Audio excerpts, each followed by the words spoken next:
السلام علیکم ورحمۃ اللہ وبرکاتہ نحمدہ ونصلی ونسلم علی رسولہ الکریم اما بعد۔ معزز طالبات، فتنہ قادیانیت تاریخ اسلام میں سب سے بڑا فتنہ ہے، اور صرف فتنہ ہی نہیں بلکہ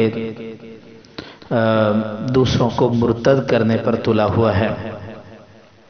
قادیانیوں کے کفر کے بارے میں شروع سے آج تک دنیا بھر کے علماء مفتیان کرام ایک ہی نظریہ رکھتے ہیں، لیکن اس کے باوجود قادیانی ڈھٹائی سے، ہٹ دھرمی سے اپنے عقائد، کفریہ عقائد کو اسلام سے ثابت کرنے کی ناپاک کوششوں میں لگے رہتے ہیں۔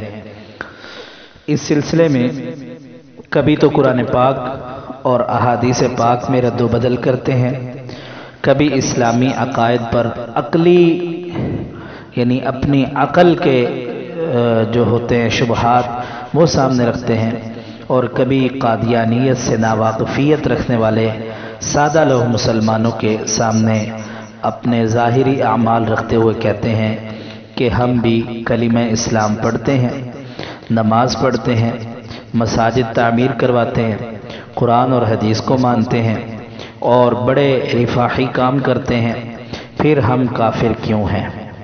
بس آج کے سبق میں اس کا جواب پڑھیں گے۔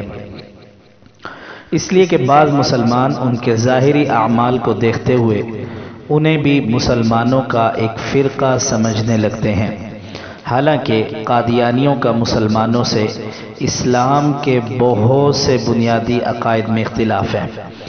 یہ بات قادیانی بھی جانتے ہیں کہ مرزا قادیانی نے مسیلمہ کذاب کی طرح دعوی نبوت کیا، اور مسیلمہ کذاب اور اس کے تمام پیروکار بھی کلمہ اسلام پڑھتے تھے، توحید، رسالت، ملائکہ اور قبر، حشر، تمام عقائد کو مانتے تھے، اور اذان، تکبیر، مساجد بھی مسلمانوں جیسی تھی، قبلہ کی طرف منہ کر کے نماز بھی پڑھتے تھے، یہاں تک کہ حضور نبی کریم صلی اللہ علیہ وسلم کو نبی بھی مانتے تھے۔ لیکن اس سب کے باوجود نبوت کا دعویٰ کرنے کی وجہ سے حضرات صحابہ کرام رضوان اللہ علیہم اجمعین نے متفقہ طور پر مسیلمہ کذاب اور اس کے ماننے والوں کو کافر، مرتد قرار دے کر ان کے خلاف اعلان جنگ کرتے ہوئے 27,000 ان مسلمیوں جو مسیلمہ کذاب کو ماننے والے تھے ان کو قتل کیا اور جہنم میں راستے پر بھیجا۔ اسی طرح دور خلافت کے بعد بھی جب کسی بدبخت اور ازلی بدبخت نے نبوت کا اعلان کیا تو اسے دعوی نبوت کی وجہ سے بالاتفاق جو ہے کافر اور مرتد قرار دیا گیا، جبکہ مرزا قادیانی نے دعوی نبوت کے ساتھ بہت سے دیگر قطعی عقائد کا بھی انکار کیا، اور اس کے علاوہ اللہ تعالیٰ انبیاء کرام علیہ السلام، صحابہ کرام، اہل بیت اور اولیاء کرام، اور اسی طرح جو ہے اسلام اور اہل اسلام کے بارے میں وہ گستاخیاں کی ہیں کہ کلیجہ منہ کو آتا ہے۔ قادیانیوں کے انہی کفریہ عقائد اور توہین آمیز عبارات کی وجہ سے امت مسلمہ قادیانیوں کے کفر کا اعلان کرتی آئی ہے۔ اس لیے میری ماؤں اور بہنوں اور بیٹیوں، کچھ تو آپ نے پڑھ لیا اور بہت کچھ ابھی پڑھنے کو باقی ہے۔ آج ہمارا 6واں سبق ہے اور باقی 4 سبق رہ گئے ہیں، اور ہمارا یہ سفر مکمل ہو جائے گا۔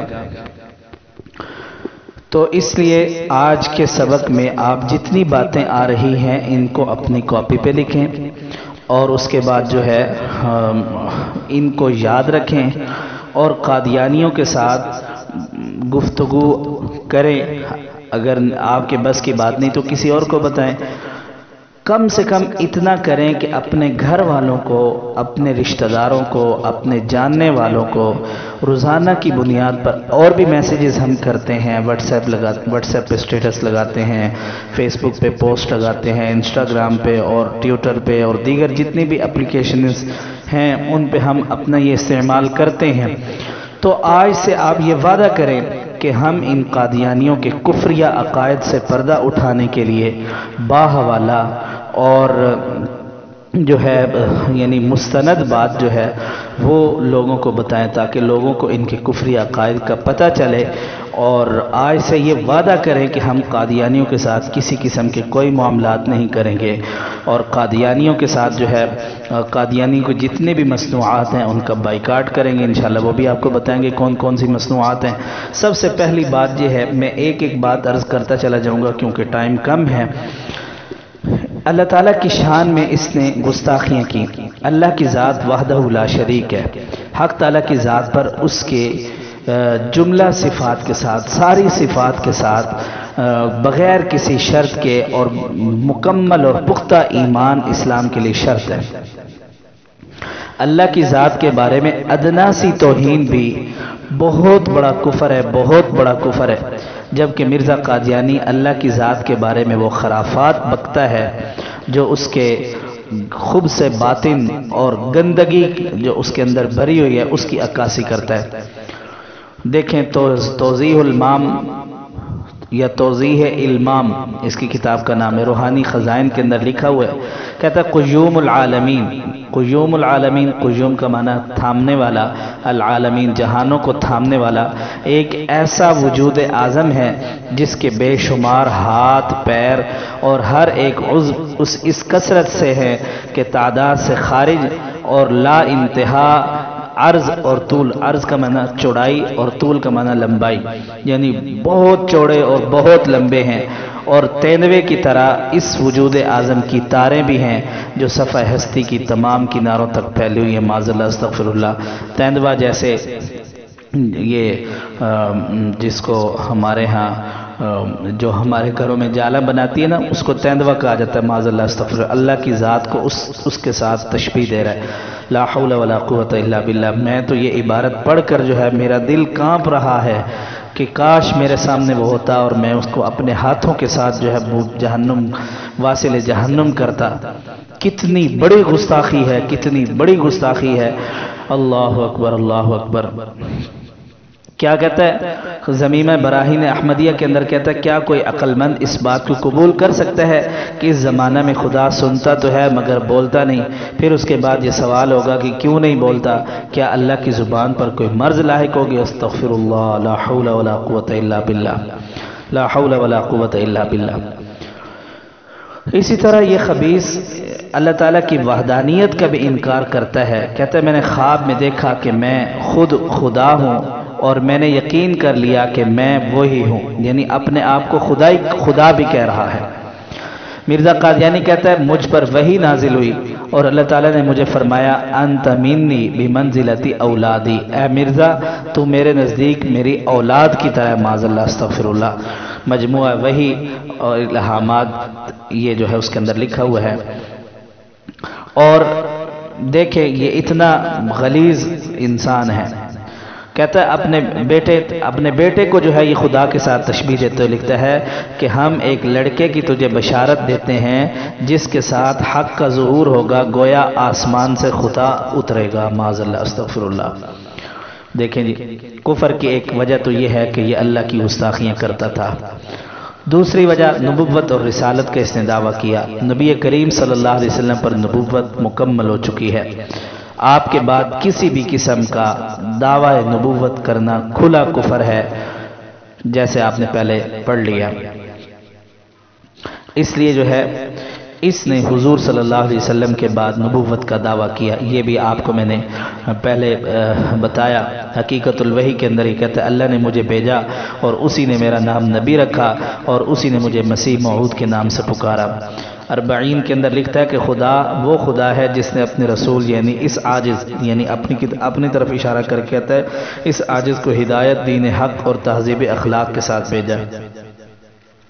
پھر کہتا ہے سچا خدا وہی ہے جس نے قادیان میں اپنا رسول بنا کر بھیجا، دافع البلا اس کے اندر لکھتا ہے۔ تو دیکھیں یہ چند عبارتیں میں آپ کے سامنے، یہاں تو اس نے صرف نبوت کا دعویٰ کیا، آگے کہتا ہے محمد الرسول اللہ ہونے کا دعویٰ کیا۔ تو اس کی گھٹیا مرزا قادیانی کی غلاظت جو ہے وہ کہتا ہے مجھے تو بہت غصہ آ رہا ہے اس کے اوپر، کہتا ہے پھر اس وحی الہی کے قریب ہی مکالمہ اللہ ہے کہ محمد الرسول اللہ والذین معہ اشداء علی الکفار، اس وحی میں مجھے محمد کہا گیا اور رسول بھی کہا گیا، معاذ اللہ استغفر اللہ، یعنی حضور صلی اللہ علیہ وسلم کو اللہ نے محمد الرسول اللہ کہا تو یہ کہتا ہے یہ مجھے کہا گیا۔ آپ صلی اللہ علیہ وسلم کی 2 بعثت ہیں، یعنی 2 مرتبہ آپ کو نبی بنایا گیا، یا یوں کہہ سکتے ہیں کہ ایک بروزی رنگ میں آپ صلی اللہ علیہ وسلم کا دوبارہ دنیا میں آنے کا وعدہ کیا گیا تھا جو مسیح موعود اور مہدی مرزا قادیانی کے ظہور سے پورا ہوا، معاذ اللہ استغفر اللہ۔ تحفہ گولڑویہ کے اندر یہ لکھتا ہے، اللہ اکبر کبیرہ۔ اور اسی طرح جو ہے یہ کہتا ہے یہ اس نے اپنے گندے عقیدے کا اظہار یوں بھی کیا، کہتا ہے خدا نے مجھ پر اس رسول کریم کا فیض نازل فرمایا اور اس کو کامل بنایا اور اس رسول کریم کے لطف اور وجود کو میری طرف کھینچا یہاں تک کہ میرا وجود اس کا وجود ہو گیا، پس وہ جو میری جماعت میں داخل ہو در حقیقت میرے سردار خیر المرسلین کے صحابہ میں داخل ہوا۔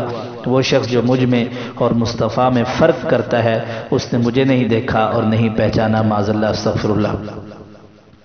تو دیکھیں انہی کفری عقائد کی وجہ سے مرزا قادیانی نے قرآن مجید کی وہ آیات جن کے مخاطب رسول اللہ صلی اللہ علیہ وسلم ہیں کہ ان کے بارے میں دعویٰ کیا کہ یہ آیات میری شان میں نازل ہوئی، معاذ اللہ استغفر اللہ، جیسے کہتا ہے وَرَفَعْنَا لَكَ ذِكْرَكَ، اور اسی طرح قُلْ یَا أَيُّهَا النَّاسُ إِنِّي رَسُولُ اللَّهِ إِلَيْكُمْ جَمِيعًا، اور جتنی بھی حضور صلی اللہ علیہ وسلم کے لیے وَمَا أَرْسَلْنَاكَ إِلَّا رَحْمَةً لِّلْعَالَمِينَ إِنَّا أَعْطَيْنَاكَ الْكَوْثَرَ، یہ کہتا ہے کہ یہ ساری جو ہے یہ اصل میں میرے لیے نازل ہوئی۔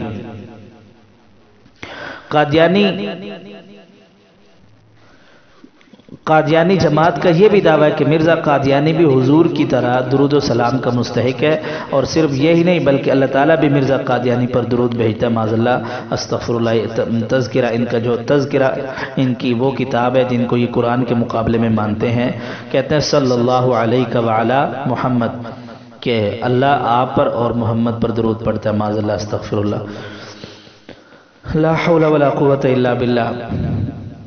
اور یہیں پر اس نے بس نہیں کیا، کہتا ہے حضور صلی اللہ علیہ وسلم کے اوپر بھی اس کو یہ کہتا ہے مجھے فضیلت حاصل ہے۔ آپ دیکھیں آپ کی چیخیں نکل جائیں گی، یہ کیا خبیث الفطرت یہ شخص کہتا ہے کہ ذلی نبوت نے مسیح موعود کے قدم کو پیچھے نہیں ہٹایا بلکہ آگے بڑھایا ہے، اور اس قدر آگے بڑھایا کہ نبی کریم صلی اللہ علیہ وسلم کے بالکل مقابلے میں لا پہلو با پہلو لا کھڑا کیا، یعنی بالکل حضور کے مقابلے میں لا کر برابر کھڑا کر دیا۔ کلمۃ الفصل کے اندر لکھتا ہے، اور پھر کہتا ہے اخبار الفضل کے اندر لکھتا ہے یہ بات بالکل صحیح ہے کہ ہر شخص ترقی کر سکتا ہے اور بڑے سے بڑا درجہ پا سکتا ہے، حتیٰ کہ محمد رسول اللہ صلی اللہ علیہ وسلم سے بھی آگے بڑھ سکتا ہے، معاذ اللہ استغفر اللہ۔ مرزا قادیانی حضور صلی اللہ علیہ وسلم کے معجزات کے بارے میں لکھتا ہے کہ آپ صلی اللہ علیہ وسلم سے 3000 معجزات کا ظہور ہوا، اور اپنے بارے میں کہتا ہے میرے معجزات کی تعداد 10 لاکھ سے زیادہ ہے، معاذ اللہ استغفر اللہ۔ اور مرزا قادیانی کا ایک مرید خاص قاضی اکمل اس کا نام ہے، مرزا قادیانی کی شان میں اس نے نظم لکھی جس کو مرزا قادیانی نے نہ صرف پسند کیا بلکہ اپنے اخبار بدر میں اس کو چھپوایا اور فریم کروا کر اپنے مہمان خانے میں خصوصی مہمان خانے میں لگوایا۔ کہتا ہے محمد پھر اتر آئے ہیں ہم میں اور آگے سے بڑھ کر ہے اپنی شان میں، یعنی پہلے سے بڑھ کر اپنی شان میں۔ محمد دیکھنے ہو جس نے اکمل غلام احمد کو دیکھے قادیان میں، معاذ اللہ استغفر اللہ۔ کروڑوں بار لانتے اللہ اس کی قبر کو عذاب سے بھرے، اس کے ماننے والوں کی قبروں کو اللہ تعالیٰ عذاب سے بھرے، اور جس نے یہ بکواسات کی ہیں رب ذوالجلال ان کی نسلوں کو نیست و نابود کرے اور ختم کرے۔ اتنے غلیظ گھٹیا بکواسات انبیاء کرام علیہم الصلاۃ والتسلیم جو پچھلے انبیاء ان سے بھی اس نے جو ہے کہتا ہے کہ میں ان سے بھی زیادہ آگے بڑھ گئے۔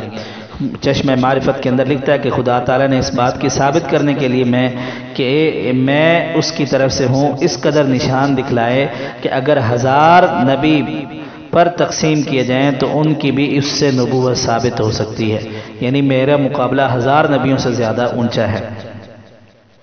پھر کہتا ہے میری آمد سے ہر نبی زندہ ہو گیا، ہر رسول میری قمیض میں چھپا ہوا ہے، معاذ اللہ استغفر اللہ۔ اسی طرح اس کے بڑے غلیظات بکواسات ہیں۔ میں نے آپ کو بتایا کہ ہمارے دوست حضرت مولانا منیر احمد علوی صاحب نے جو ہے وہ کتاب لکھی ابلیس قادیان، آپ اس کے اندر پڑھ سکتے ہیں اور حیران رہ جائیں گی کہ اس کے کتنی بکواسات ہیں۔ اس نے صحابہ کرام، اہل بیت، قرآن پاک اور احادیث رسول اللہ صلی اللہ علیہ وسلم اور حرمین شریفین کی توہین کی، اور اسی طرح جہاد کی حرمت کا اعلان کیا، اور اسی طرح پوری امت کو اس نے کہا کہ پوری امت جو ہے وہ کافر ہے۔ مرزا قادیانی دھوکہ دیتے ہیں، قادیانی ذریت پوری امت مسلمہ کو کافر سمجھتی ہے، جس پر قادیانی عبارات یہاں موجود ہیں، میں پڑھ کر سنا نہیں سکتا لیکن ایک آدھ سنا سکتا ہوں۔ کل مسلمان جو حضرت مسیح موعود مرزا قادیانی کی بیعت میں شامل نہیں ہوئے، خواہ انہوں نے نام بھی نہیں سنا، کافر اور دائرہ اسلام سے خارج ہیں، آئینہ صداقت کے اندر اس نے لکھا۔ تو دیکھو اس نے پوری امت مسلمہ کو جو ہے کافر کہا۔ تو دیکھیں یہاں یہ ان کے اتنی غلیظات یعنی بکواسات ہیں۔ باقی انشاءاللہ قادیانی کافر اور عام کافر میں فرق یہ اگلی ویڈیو میں آپ سنیں گے۔